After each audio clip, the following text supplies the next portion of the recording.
Broadcasting from Salisbury University campus, this is WSDL Ocean City, NPR News Talk 90.7. Putting Delmarva first. Stay tuned for Delmarva Today with your host, Don Rush.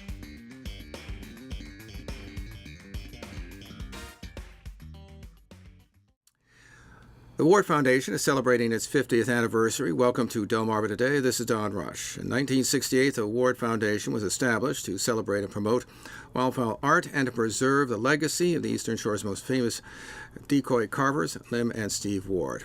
The Ward Museum of Wildfowl Art was established in 1976 on the campus of Salisbury University, and it moved to its current location in 1992 on South Shoemaker Drive in Salisbury. Coming up at the end of this month, the museum will hold the 48th Annual Ward World Championship Wildfowl Carving Competition Art Festival at the Roland E. Powell Convention Center in Ocean City. In our studio this morning is Laura Bottinelli. She's the executive director of the museum. And also, we have Kent Kimmel. He is chairman of the board of the Ward Foundation. Welcome to the program. Thank you. So, Laura, I want to start first with you and talk a little bit about this anniversary that's coming up. So this is our 50th anniversary of the Ward Foundation, and we're going to be celebrating all year the wonderful achievements of the foundation and its relationship with the community. Some of the people want to know about the parties, right? Because if you have a 50th anniversary, you might have a large gathering. So on October 12th, we're going to have our Golden Goose reception and auction at the museum, which is the Friday night before one of our annual events that's normally held at the museum. But right now, you can come to the museum and see our retrospective exhibit on the foundation. It's called 50 Years of Art, Nature, and Tradition. It's in our Welcome Gallery, and it'll be in there through August, so you can get a sense of the people, the art, the organizations, and the relationships that help this foundation come together.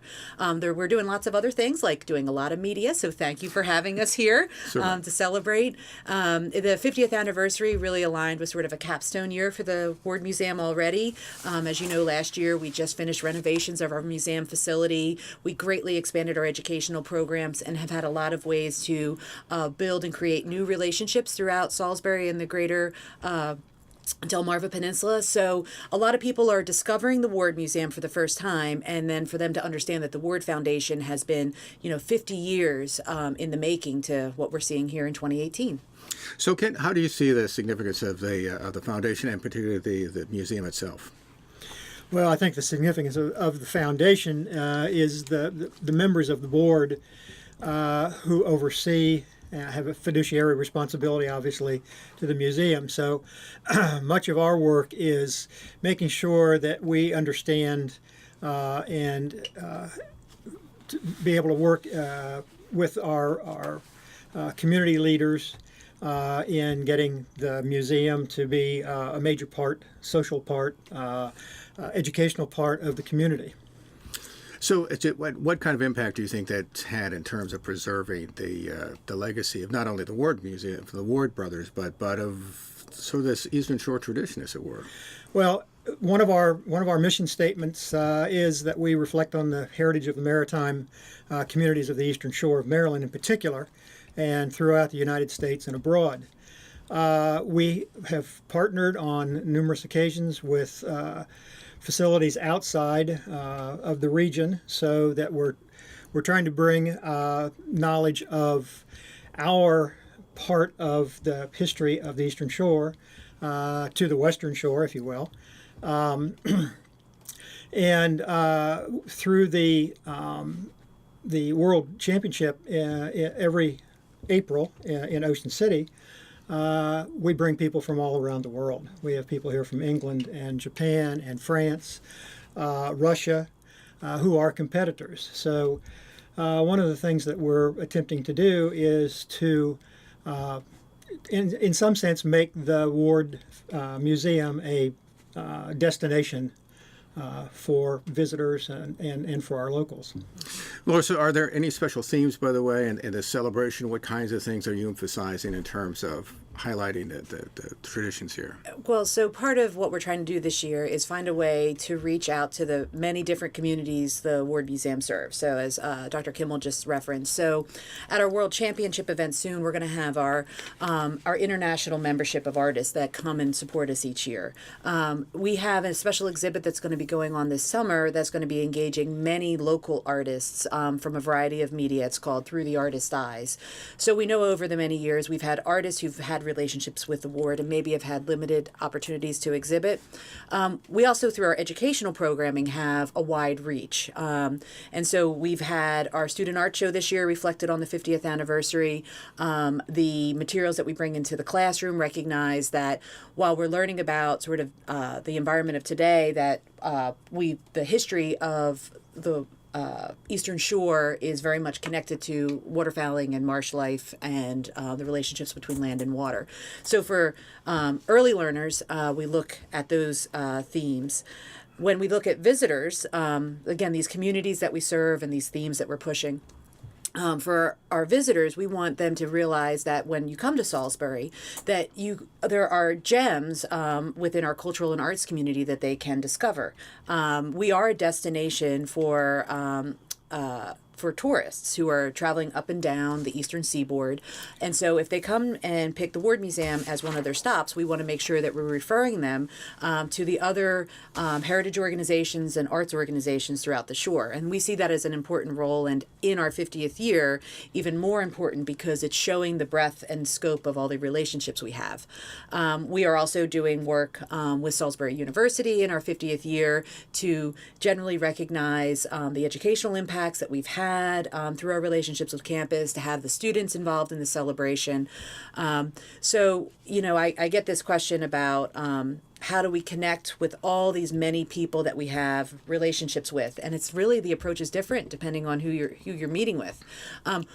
There, beyond who I just mentioned, there are a number of other groups who engage regularly with the ward. Our volunteers, they may be doing this as like a civic and social opportunity. And so involving them in the 50th anniversary celebrations lets them bring in more family, more friends to the museum to help us build another group of supporters for years to come. So it is just as the theme is to connect with all of the various groups of people that have had, or we feel should have, a relationship with this organization that celebrates art, nature, and tradition. We've been working over the years to really expand the reach of the ward. I know for many years we may have been seen as that duck museum. Duck museum, That really? duck museum. Has anyone called us that? And and that's true. We have some carved ducks in the building. Right? Only a few, right? Only a few. But I think people are refreshed when they start coming. In the past few years, they've been coming to the museum and seeing that it really is this broad connection between art, nature, and tradition. And while ducks in decoys pull that together pretty fully in relationship to our mission, that there's lots of other ways that people are connecting with those themes, whether they're bird watchers or they're painters or they're digital photographers or they're people who are studying the marsh and the Chesapeake Bay and the relationships to the waterfront. All those things come together at the museum through our programming. And the way that we've been able to grow and is to expand those connections. So the theme this year is to remember all the ways that people are able to connect with our organization. So let me just sort of put this on pause for a moment and sort of reach back a little. And you and I, Laura, have talked about this. Talk about the origins of the decoy, because obviously in the early days, particularly colonists are here, but even early Americans, hardly the kind of elaborate things that we now see. Tell us a little bit about that history. Okay, well, the basics are people need to eat, right? So we start with that. And we live along the Atlantic Flyway, which is a major migratory path for birds. And so the early techniques for hunting, whether you're using bow and arrow or, early guns, is that you have to be able to fool those migratory birds closer to the hunter. And so, you might think of a wooden decoy that floats on the water, but you can fool a bird with other things, whether it's a hump of marsh grass or something like that. So Native Americans of our area were using various techniques, and then as the settlers came to the area, they sort of adapted and expanded on the ways in which to fool these birds so that they could gun them for food. The wooden decoy over time became very reliable. It was sturdy, it was movable, it would last multiple seasons. And so as people started using these wooden decoys throughout the Mid-Atlantic and across the United States and beyond, the carving styles of the communities that were making them were distinct, because we'll say a dozen or so guys carving the decoys to hunt in this one area were sharing techniques, they were sharing the tools, and they began to make the decoys a certain way. And then more people in their area started to make the decoys a certain way. And that's why decoys in Long Island look so much different than decoys on the lower Chesapeake. And of course, you have, I guess, different birds as well. Kinds of birds. Exactly. So there's different species of birds, and depending on, there was changes in waterfowl population. So certain periods of history would have a lot more redheads decoys carved than canvasback decoys, and then one year all the redheads would be repainted to be canvasback because they needed them to be different. And Dr. Kimmel, you know a little bit about this. Go ahead. Even the difference between the upper bay and the lower bay. I'm a collector. I collect one species of bird, and I have probably over 60. And it's very interesting to look at those decoys. Because you can not only distinguish upper bay from lower bay, but you can also distinguish one carver from another. And you can also relate one carver to another carver. Who was the teacher? Who was the student? It's a fascinating hobby, and for me it's still a hobby, an expensive hobby, but it's a hobby. Right. One of the things that I always thought was interesting, and when I first started working at the museum, I was giving tours as a docent. And Laura was talking about moving from the decoy as an object to try to draw in live birds when they were hunting. One of the things that fascinated me was that there was a time period when hunters used live birds, and they literally they would take something like a pigeon, and in colonial times we were hunting songbirds, and shorebirds, but to take a live pigeon and tie it to a perch and hide behind a bush someplace, and they would move the perch up and down so the bird would flap its wings and draw in as a decoy. The perch that the bird was tied to was called a stool. If they put a pigeon on that, that's where the term stool pigeon came from. Ah, okay. Which I always found fascinating. And an aside to looking at where the decoys came from. Now, of course, then we have, I guess, a law in 1918, which bars the sale. Laura told me a little bit about that, and because it seems to me, as I was doing the research on this, that dramatically changes in many ways. This moving from a practical implement, which it still was being used as such, but into a much more ornamental item. So in that time, around 1918. Waterfowl and migratory bird populations were in bad shape. They had been heavily depleted by the gunners who were harvesting large amounts of protein to be able to be sold to feed the growing population of the United States. It was also during the heyday of the feather trade with ladies' hats and things like that. So the law really was a capstone against what was one of the very first sort of environmental challenges of our country, was to how to protect these migratory bird populations. So the big piece of the law that affects the hunting tradition is that you are no longer able to sell wild game meat at market, right. Which before, so you'd have a group of market gunners who would go out and they'd harvest hundreds of birds, hundreds and hundreds of birds, probably stick them on a train and send them up to the New York City game market, Philly, and to feed the city populations. So this law prohibited them from doing that. You still could hunt for subsistence, and you still could hunt for recreation. There wasn't as much recreation hunting at the time, but it certainly was enjoyable.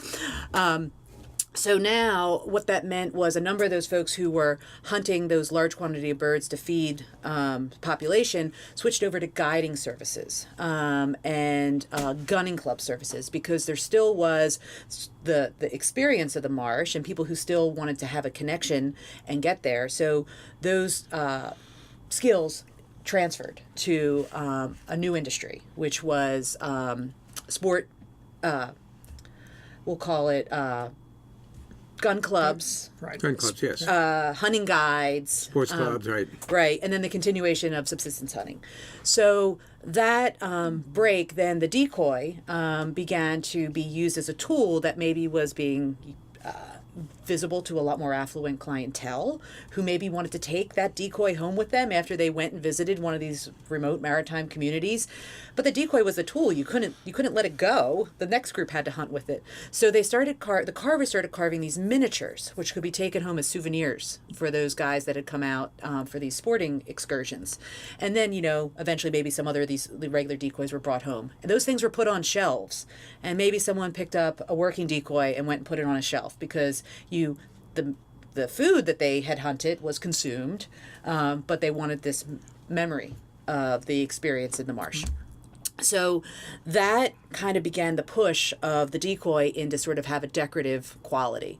It's the same instinct of when you have this beautiful handmade quilt, which was made to keep you warm, and then someone says, well, let's hang that up on the wall. It doesn't make it not a quilt anymore. But it is looked at for its decorative value. You can take it back down and you can put it back on your bed and use it the same way you could take any decoy that was put up on a shelf and throw it back in the water and hunt with it. But you enjoy it has this new value. So more decoy makers began to carve more birds that could be sold for just strictly to be put on the shelf. And then these competitions to see who could make the best decoy really began to take root in the 60s and 70s. And that's where the Ward Foundation basically blossomed from. The Ward brothers were competing at those contests, being some of the best decoy carvers recognized in the country, winning all the awards at these decoy contests, and they got sort of some namesake out of it. People started buying more of their birds, and then people realizing these guys are really quite special, and we haven't talked about why they're special yet. We'll get to that. Right. And then our foundation was established in 1968. And our first activities were to hold exhibition and competitions to get more of these decoys that were becoming recognized as beautiful objects as well as working objects, together and be able to be seen by the public. Can you talk about it? You're a collector, and I understand. As a matter of fact, some of these things are signed either by the carver, or some of them actually have the names of the sporting clubs, as it were. I mean, tell us a little bit about that, since you're really into this. I was just going to say. To follow up on what Laura said about the particularly with the gunning clubs, the makers, I like to refer to them artists or artisans, had their own personal style, and many times they were carving for a club. And the club would collect a number of decoys of the same species, which is called a raft. And when they would go out on the river to hunt, they would put out a raft of maybe 200 decoys. If the club owned the decoys, many times they branded or carved the name of the club in the bottom of the decoy. There were many times when the carver would put some kind of mark on the bottom, either carve their name or their initials, or they had a special mark, some way of identifying. Some carvers made their identification in the weight that goes on the bottom of the decoy. Many of them. I have a friend who collects, and one of the things that he does is he has his decoys X-rayed. And you can tell an age of the decoy depending on the X-ray and whether they have square head nails in them, so hand-wrought nails. So we can tell whether they've come from before the Civil War or after the Civil War.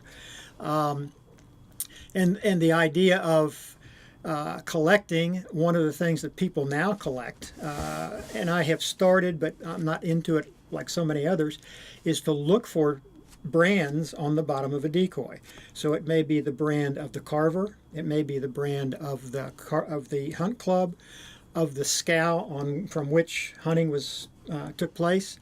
It might be the collector puts his mark on it.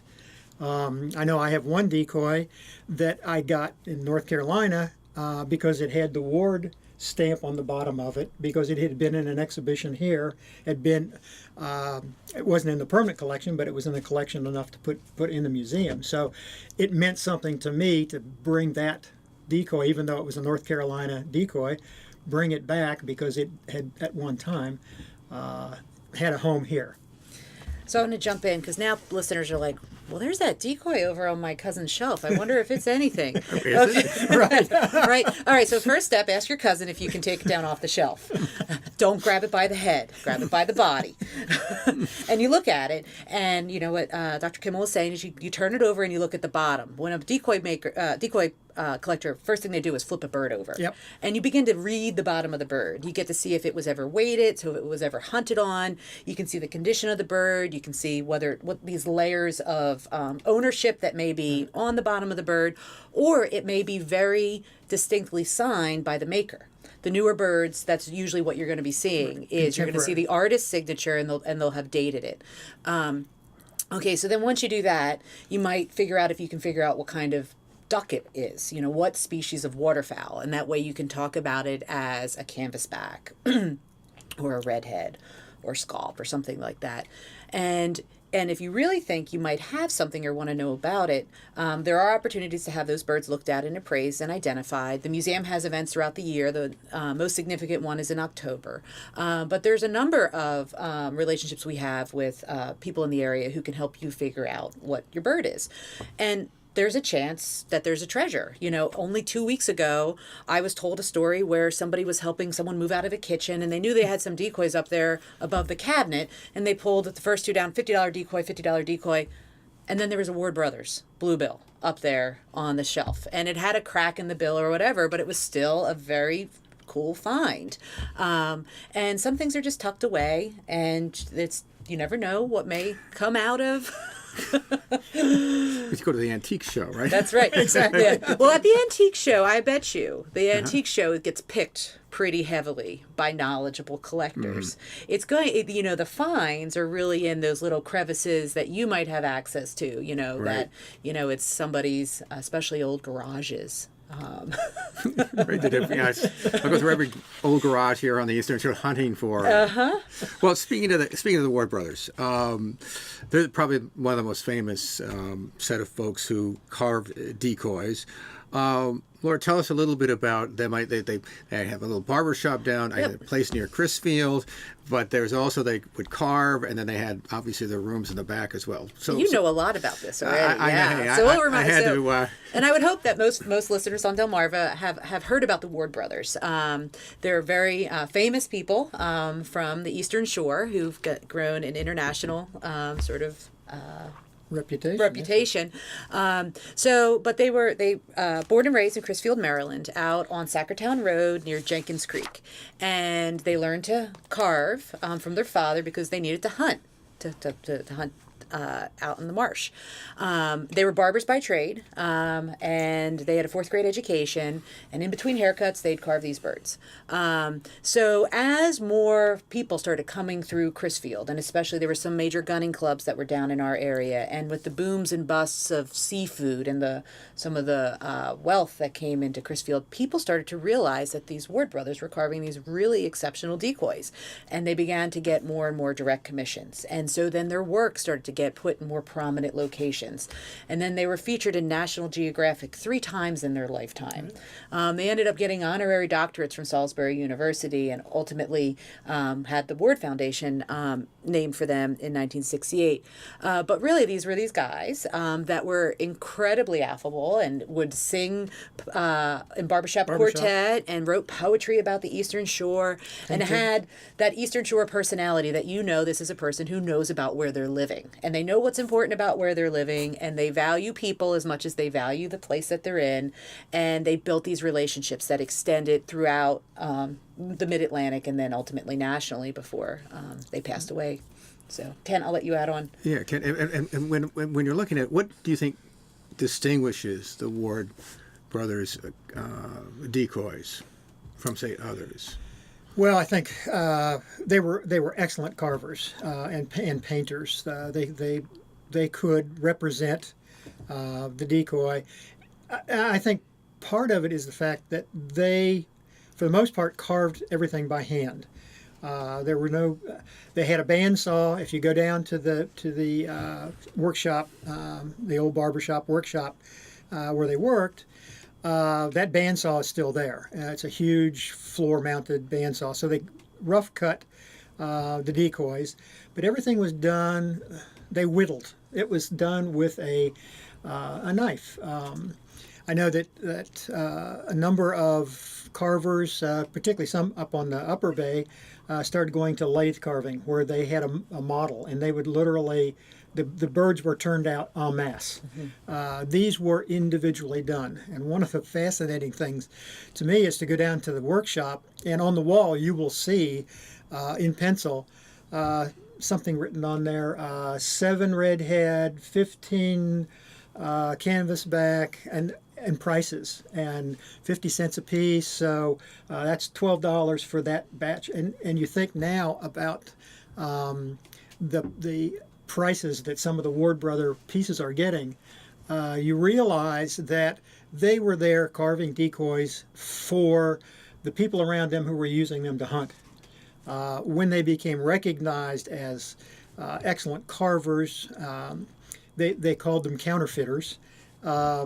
That those prices have gone through the roof, and people recognize the excellence of their ability to carve these decoys, to paint these decoys, to represent the bird itself as an excellent decoy. And Laura, they seem to like use all kinds of things, everything from the telephone pole, I think I heard the story, to basket. I mean, for the feathers. The old Navy life rafts that were made out of balsa wood and covered with canvas. When the Second World War was over, carvers would take those old rafts, tear the canvas off of them, and cut up the balsa wood to use for decoys. So telephone poles, anything they could get their hands on. And then the reverse would happen, because they were made of wood. And if you got cold, you might be burning. Yeah.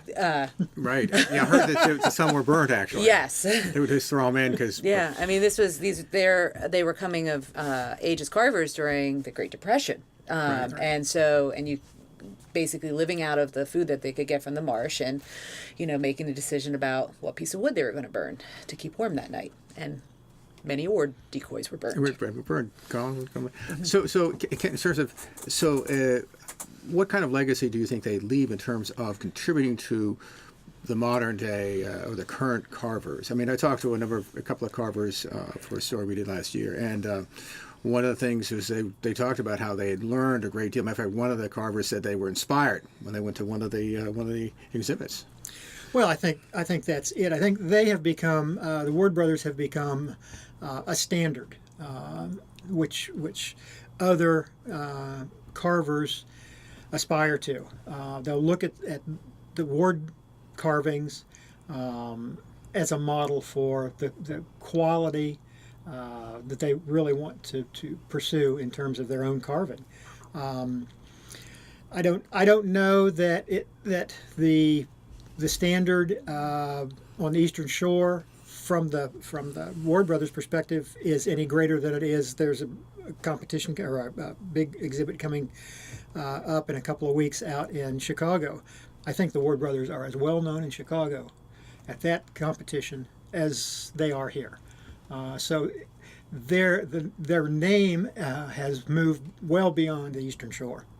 So I also understand that after a while, particularly in the 20th century, there was a move away necessarily from wooden carved decoys to plastics and other materials, and that diminished the demand for wood carvers, for wood carved decoys. What about that? Well, I think yes, that did happen, and I think that from a collector's perspective, most of my collection is 1960 and before, because shortly thereafter we started getting into a lot more decorative carving as opposed to the working decoys, the stool decoys as they're called, and there was a lot more emphasis on mass production. So there were either these decoys, wood decoys that were turned out on lathes, or there were decoys that were molded in plastic. And so what happened then was those guys who were carving for the market, for the people who were out hunting, began now doing more decorative work. And I've had the good fortune to know a number of those people, and I think they still look to people like the Ward brothers, even though they may not be carving for a working decoy. They look to the Ward brothers for the excellent kind of carving that they did.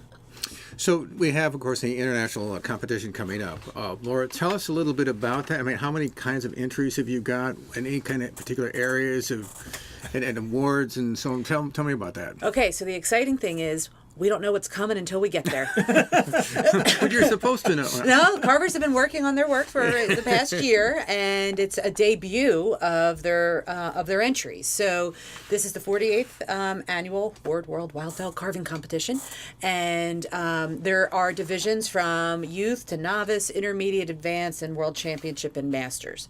So people who have been working to create their best example of the species of bird will bring it into the convention center, and then it'll be judged in their category, go up against ribbons and prizes and awards depending on where they are. We give out about $65,000 worth of cash prizes each year, and I don't know, hundreds of ribbons and certificates and plaques, and the world champions even get a ring and trophies. It's really a capstone for a carver in his or her pursuit of their art form. It is the most prestigious event of its type. So for this community of artists, this is, if you attend and compete at the World Championship, you have made it. This is what, and then we have had carvers that have moved all the way from our youth division up to be world champion, which is really amazing if you think about over these 48 years of doing this show that someone has progressed that fully. So there's the artwork, and it may be decorative, like high, beautiful sculpture, interpretive carving, sort of more abstract presentations of birds and wildfowl. And then there's a decoy competition, and then the youth competition is really cool. And you still have a chance to do this if you're a young person listening. Is we have a silhouette division, and it's basically you're painting a flat cutout in the shape of the bird, and this year it's a red knot, which is a shorebird, and you paint it. We've done this with schools, and so we end up with like hundreds of these, like they're called stick-ups or flatties, these little flat carvings, and then they have the younger person's painting to make it look like an early shorebird decoy. So there's still a chance to enter art. But during the weekend, there's more than just the competition and exhibition of art. There's an auction on Saturday. We have art vendors and art suppliers that rent booths out throughout the convention center. There's a kids corner where kids can come up and they actually start painting next year's entry for the youth division at that event. And then there's like a birds of prey demonstration. And then we also have this dinner to recognize our living legends. And that celebration is a way for us to honor some of the artists who have made sort of high achievements in the art form. And this year, our honorees are Oliver Toots Lawson, who many know is a carver down from Crisfield. He was actually worked with the Ward brothers in their shop, and then has been recognized as one of the great American decoy makers, and so he'll be honored.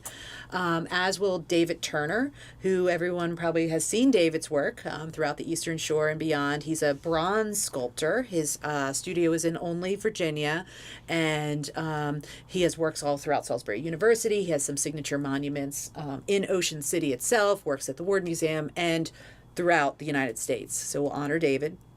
And then the third is Bob Kerr, or Robert Kerr, who is from Smiths Falls, Ontario, Canada. And he is one of the carvers that at the beginning of the Ward Foundation was sort of one of the namesakes with Lemon Steve that were competing and carving, and sort of has held together a community of carvers up in Canada.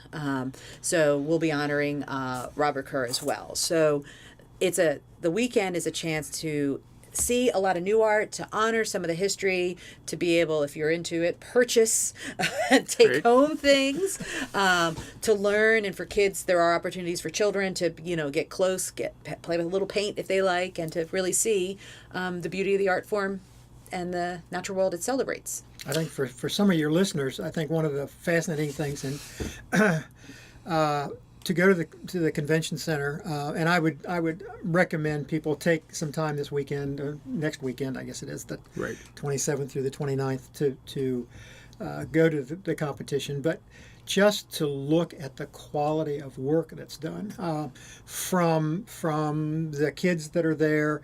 It amazes me almost every year to look at the quality that some of these young people come up with, and we do have different categories for youth, and to look at the people who are in the novice class, looking at the people who are in the advanced class, they look at people above them in category in the competition, and for people coming there who don't know anything about carving, don't know anything about collecting, just to look at the quality of the artwork is fascinating. We float birds in tanks inside the convention center. One of the fascinating things to me when I first saw the competition was that the birds are put in the water upside down and they have to right themselves, which is a quality that every decoy has to have so it floats properly in the water. We have a similar competition out in the bay where we literally have the judges on a barge out in the bay, out behind the Civic Center, and people in waders moving the decoys around so they can see. And there have been years when we've had some pretty severe weather and the decoys are judged as they would be in competition, or as they would be if you were out hunting. You want to have a piece that really works as a good decoy. So there are so many different things for people coming to the competition to look at. And the different divisions allow you to either look at working birds, decorative birds, songbirds, shorebirds. There are so many different things to look at. I think last year we had 1,100 pieces in the competition. So it's something that if you go, you take your time and really enjoy what these people are making. As a matter of fact, I went actually a couple of years ago and took a bunch of photographs, and if you look at the shots, you can't tell that these are carved birds. Exactly. I mean, it's really, it's truly amazing. We've been talking with Laura Bottinelli. She's the executive director of the Ward Museum. Also, Kent Kimmel. He is chairman of the board of the Ward Foundation, celebrating its 50th anniversary. And again, Laura, real quick with the dates in terms of anniversary and the championship. Okay, so the World Championship is April 27th, 28th, 29th in Ocean City. And then the 50th anniversary Golden Goose reception and auction is Friday, October 12th. So we want to, again, encourage you to stop by and take a look at it. Again, I appreciate you guys stopping by and chatting with us. Yeah, thank you. Thank you very much. This has been Delmarva Today. I'm Don Rush. Thanks for listening. Thank you for watching Delmarva Today, a production of Delmarva Public Radio. Production and audio engineering by Chris Frank. Hosted by Don Rush. For podcasts, visit delmarvapublicradio.net or subscribe to the Delmarva Today podcast on iTunes. Delmarva Today can now be seen on Pack 14.